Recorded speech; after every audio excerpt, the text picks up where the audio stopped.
No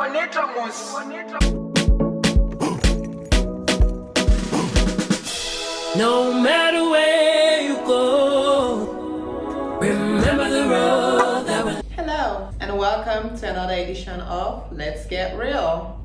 Let's Get Real is a show that's providing viewers with insightful conversations through life experiences. Before I go any further, please hit the red subscribe button so you'll be the first person to know when I upload something new.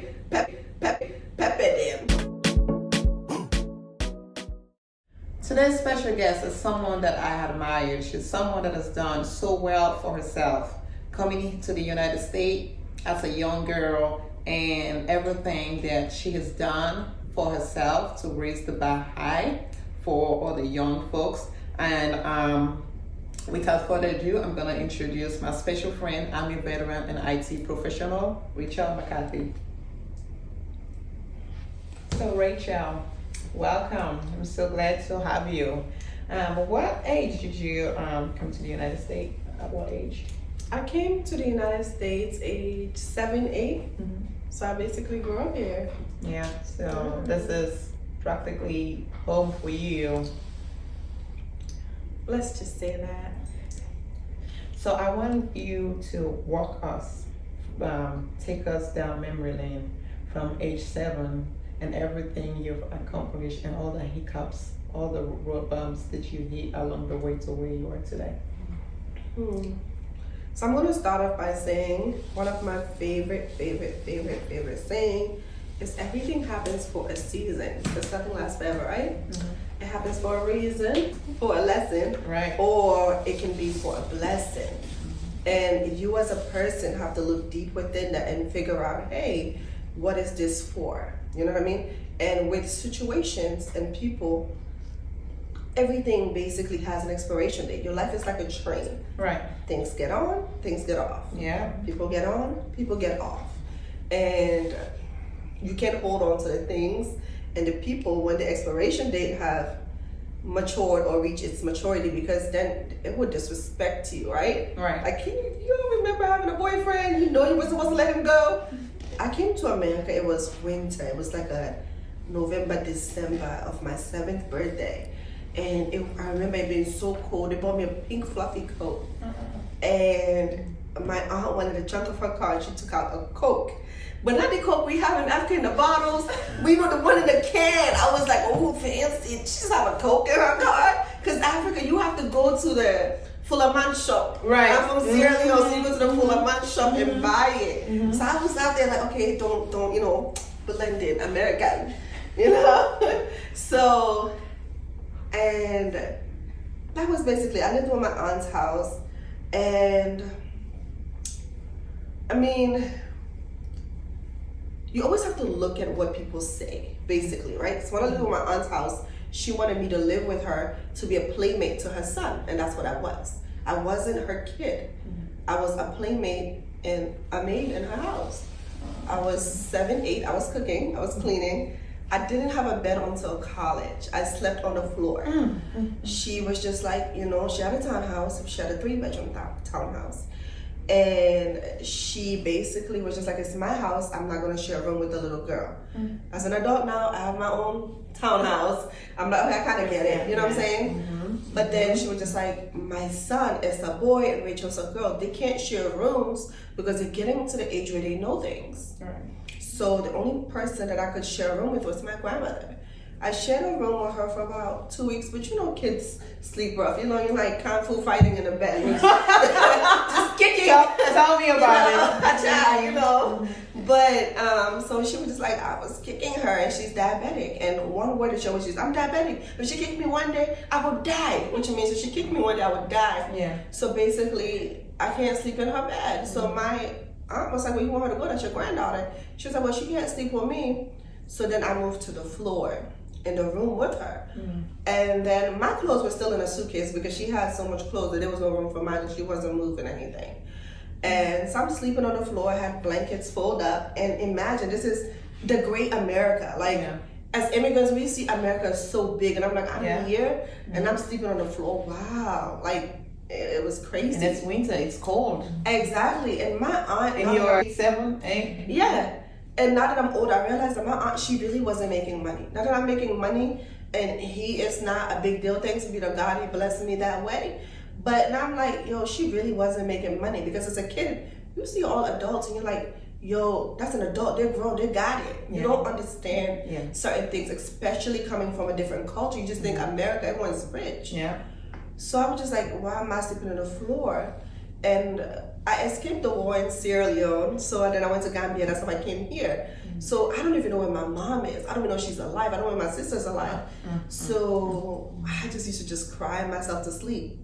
And my grandmother, here walks in her diabetes again. Goddamn diabetes. She was like, she got a hop. I'm glad that we're laughing about this now, guys, but this is serious. took And me this a is stuff while. that happened, you know? Like, it creates a scar. Yeah, it did. And You I know? couldn't, before in the past, I couldn't tell the story without crying. I used to cry like a baby.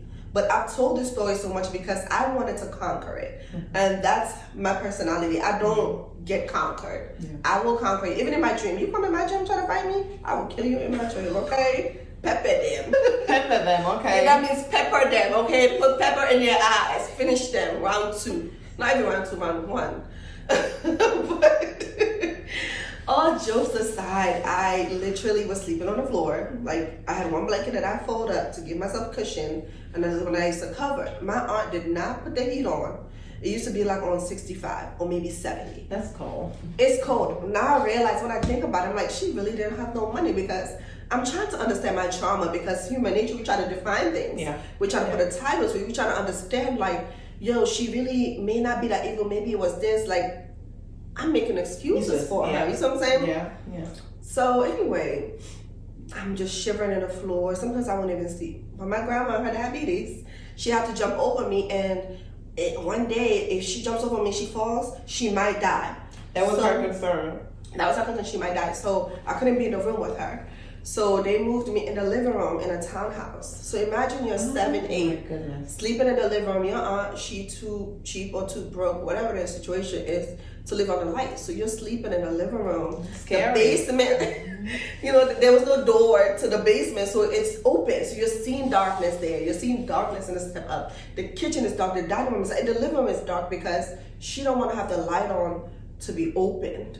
You know what I mean? Because it's too much for her bill. So I sat in the powder room and I cried. And I remember I used to beg God. I'm like, God, kill me. Why did you make me escape the war to come to America? I don't know where my mom is. I don't know where my sister is. My dad's useless. And I'm just like, here, no one loves me.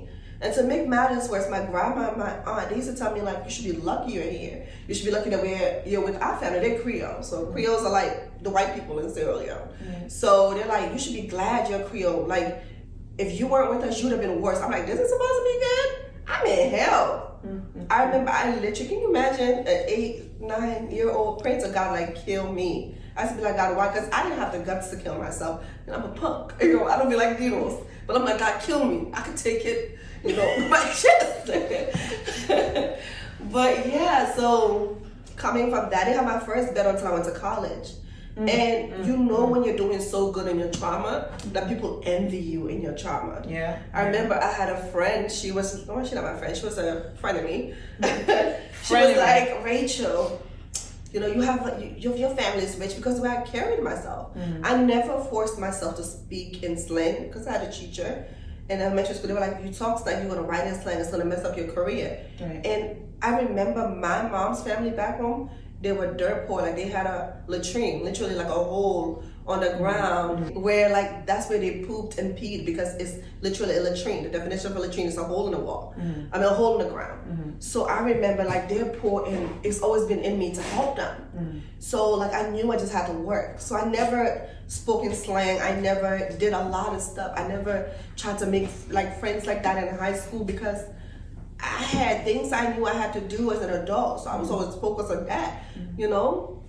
But Oh, I'm gonna rewind quickly back to elementary school. It's okay. You know how your parents, they would make you your lunch. Yeah. Your grandmother would give you a kiss. Uh-huh. No, my aunt would make me wake up earlier and make her lunch, make her tea. You have to make lunch for Yeah, her. and she was just like, you have to have ajo. So basically, because she's raising me, I have to show love. That's what ajo. I have to show love and care. And I'm like, but that should be what I want to do. But she used to make me make her lunch. Mm-hmm. When she's coming home, she'll call me 5:36. Rachel, like warm up my food. I'm gonna hot by the time I get home. Put it in the microwave now.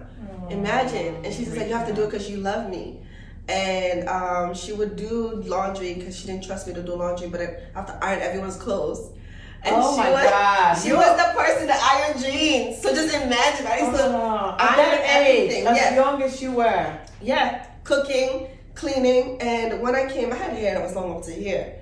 And mine had new growth. Because when I was in Gambia, during the war, I escaped and I went to Gambia and Senegal. I was there for a bit. And when I was coming, they were like, oh, you're going to America. Like, you're going to have the best perms and all that stuff. We're not about to perm your hair. We're not about to straighten your hair. When you go to America, your family's going to do that for you. Right. So I came with like thick new growth and like long permed hair.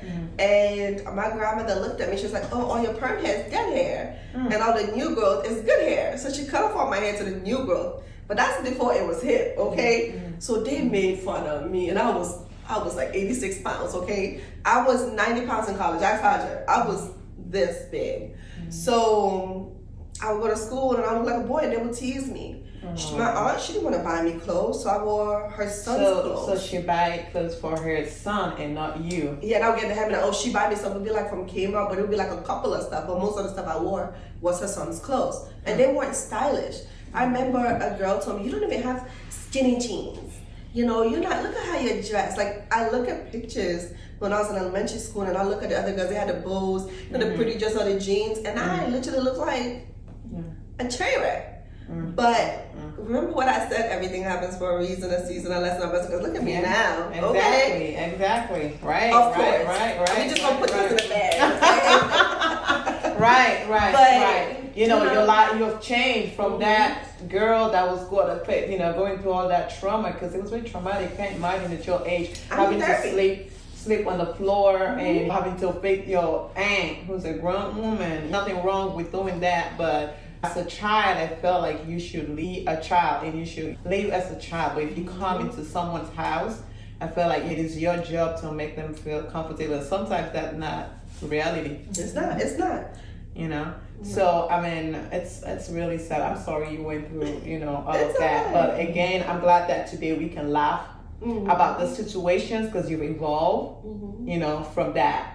So I know you serve in the military.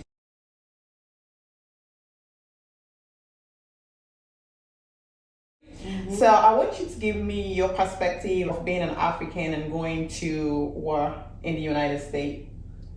So I always laugh at it. I'm like, okay, so you escaped the war just to go to the war on terror. Pretty much. I'm like, okay, you must be some type of twister, because I was out of it mentally. I was just like, if I die, I die. But by God's grace, we didn't make up. Like, we gonna be successful. Survival mode. Yeah. So, and I remember I joined the military basic training. They were like, oh, jump off this building. We had a harness, but I'm like, do what? If I could even blink, they pushed me off the building. Like, you doing it? And you signed up for that. Exactly. And when I joined, they were like, okay, what job are you going to take? I'm like, I Googled, my friend was HR. I'm like, I'm going to be HR. They don't deploy. Like, I was trying to be slick. And you came from a military background, right? Oh, yeah. My dad's in the military. My grandfather's in the military. My uncle's in the military. My uncle was the president of Sierra Leone. My grandfather was like the leading military person. So I came from military and service. So it kind of run in the genes. So, there's a it's not shocking that you joined the U.S. military. So tell us about that experience. It was eye-opening. It was humbling, and it literally was one of the worst and one of the best things that happened to me. Worst meaning, like, you come across everybody. Like, think about all them states in America. All those people join. I met people who were like, this is the first time I saw a black person. And I'm like, whoa. You know what I mean? So it's just so much different stuff. But humbling, like going to Afghanistan, going to Jordan, going to Djibouti, going to Kuwait, but seeing poor people in Djibouti, like their water that they were drinking in salt water. And I'm like, yo, like Sierra Leone's poor, but they're like poor. You see what I'm saying? So like it's humbling. It's just traveling is a humbling experience, and opening your eyes and seeing this, I'm like, wow, you know? And being in the military is also a blessing. I studied business and sociology in college, and my job in the military was signal. I was a signal unit. So I learned What IT. does that mean, signal unit? Signal means IT. Okay. You know, we're in charge of signal communications, you know, signal. And so I did IT. And after college, I couldn't find a job, which is why I joined. And I wanted to go to grad school because we live in the DMV, you know. White House is down the street. Everybody work for the government. Everybody making 6 figures. So I'm like, even though I went to a good school, I went to UMD, but it wasn't like, go Terps. But it was Terps. But it wasn't like I was getting the job that I wanted, and I really was trying to escape my evil aunt. Don't forget about her, like you know. So I was just like, I gotta make it because I gotta get out of her house. I gotta show her, and I want when I leave her house, I don't want to go back. Right. I gotta make sure like I really leave, but with a bang, because you gotta do everything in style, right? So, So you put in blood, tears, and sweat. Literally. Just to make sure that, you know, you never go back to that situation wherein you will have to depend on someone else. And not only not go back, but be better, because I believe life is a learning process, right? Every day you should learn something, and you can learn from a baby to a grandmother. So I'm saying, and Africans, we don't know that. We think because someone's older than you is, oh, do I gotta say, yes, man, I'm this, I'm that. But sometimes you just may be an old fool. You might not know nothing. So I'm saying you gotta experience life to know how to advise and how to just be a human being. So, yeah. How many tours did you serve? How many tours? I did 2. Okay, and that was Afghanistan and Kuwait. And then as a contractor, I went Djibouti, Jordan, some other places I can't. Thank you for serving, by the way. Thank you. And so, Rachel, I'm trying to understand, you know, you transitioned from military to an IT professional. Now you were Army veteran. Can you take us down that road? Yeah, military was fun. I did my 6 years active, 2 years inactive, and they wanted me to re-enlist. But honestly, deployments, it gets you. You don't realize until you come back home and you're comfortable. You're like, dang, I gotta catch my breath. Then I got grandma knees. Just sitting like this, it's not for style, okay? You know, on a serious note, I realized I don't want to do another tour. They told me, come do another tour and we'll do this, we'll do this. They were just offering me stuff. I was like, no, I'm done. But while I was in the military, because one thing I've learned, the military will use you, so use them right back. What I mean is that they give you educational benefits, take advantage of it. They pay for you to get IT certification, take advantage of it. They have a class, I went. Most of the girls who went on deployment, they were dating guys, they were just doing normal stuff and like, oh, that's for suckers. But I'm just like, I'm a sucker because I'm going because I gotta get out of my evil aunt's house. Like my goal was to get out of her house. So that was a constant reminder. Yes. Right? So every time you want to get out of track, you remember that and you get back in line. I couldn't even forget. I was on deployment and I was paying rent $1,200 coming out of my account. I logged and I'm like, whoa, okay. She sent me a care package. I paid for that and shipping. Don't forget the shipping. But all jokes aside, I was just like, I gotta make it, but I don't want to just make it. I want to make it big. I want to be in your face, and that's how I am now. Like I'm real disrespectful with my success. I'm gonna let you know I'm that bitch, okay, and period.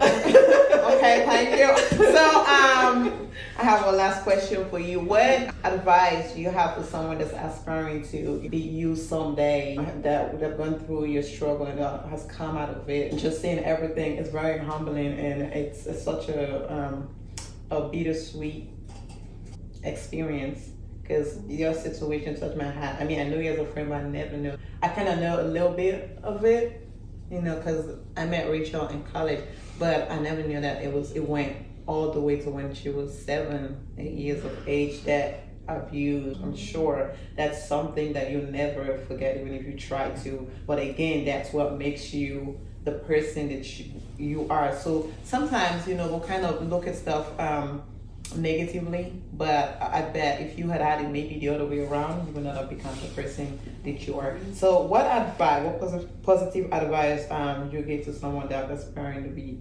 something?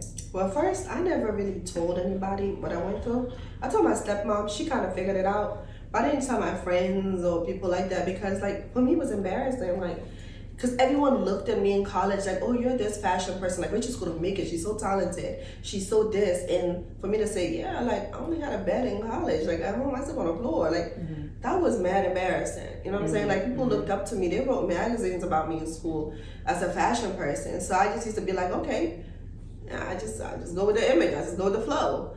But my advice to people, remember what I said in the beginning, everything happens for a lesson, a blessing, a season, or a reason. So you look at your situation, you try to figure out, okay, why is this happening? God, what are you trying to teach me?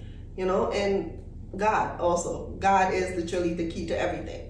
Whenever I was going through something, I'd be like, God, you tripping. You playing with my life. Man, F this bitch, right? I'm about to go kill my aunt. I'm going to go to jail, Jesus.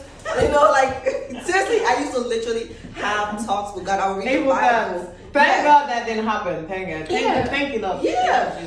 I even wanted to pay thugs to beat up my cousin. Like, I was plotting, like, but, because I was just going through it. Like, I was losing my mind. I'm sure, it can be hard. But, it can God, reading the Bible, I used to just pray to God, give me wisdom like Solomon. Give me beauty like this person. Give me talent. And I honestly believe it. And I think the key to making it in life is genuinely having a good heart and wishing everybody the best. Right. I will give the shirt off my back to even someone who has more than me, just to make sure like they're comfortable. So that's one way that I got here, is not worrying about what's on Haja's plate. You know, I worry about what's on my plate. You know, she had extra meat. She looked at me like, "Wait, you found it dry," and she passed it on over here. I would take it. But I was never gonna ask for it. You know what I mean? I'm like, I gotta work on it, because even though my aunt was evil and she did everything she did, she told me when I was 9, when I asked her why she don't take care of me like her son, she's like, "It's not my job. I'm not your mom. It's nobody's job to take care of you. It's nobody's job to do anything for you." So that taught me, like, I got me. It affects my relationship because I'm too independent. Hence why I'm single. Call me. Oh, okay. I'm joking. I'm not single, babe. I'm not single. She's advertising herself. See, that's the go-getter mentality. You're always using everything as an opportunity. Babe, I'm not single. It was a jokey joke, okay? But all jokes aside, you know, is you make it by understanding what you're going through, embracing it. Obviously, we say embrace a suck. Then you suck because, you know, you've been in some sucky situations, you know? And that's what I did. I just dealt with it. Like, if she was giving me my cousin's clothes, I took a needle and thread. I would open the inside and I would sew the inside with a needle and thread. And if it was black, I would splash some bleach on it, you know, make polka dots. And I used to sell them shirts, elementary school. It's like $10. I took that money, I went to Kmart and I bought some jeans. Oh man, I was balling, okay? I was getting them little kids money. For someone that was sleeping on the floor, see how she turns that around. I went to the thrift store, shopped at thrift stores. I mean, it was nothing to me. Like, I was living it. People used to look at me like, yo, she fly. They want to sit with me. They would take my pictures. But you know, interview me in school. I'd be like, yeah, I'm that shit. You know, like, you would never know, you know? And it's just, there's always a sucky part, but there's always a better part in life, you know? And don't be shocked when life doesn't go according to plan. If everything went according to plan, I would have been doing something different. Right. But I'm doing IT and I'm comfortable in life.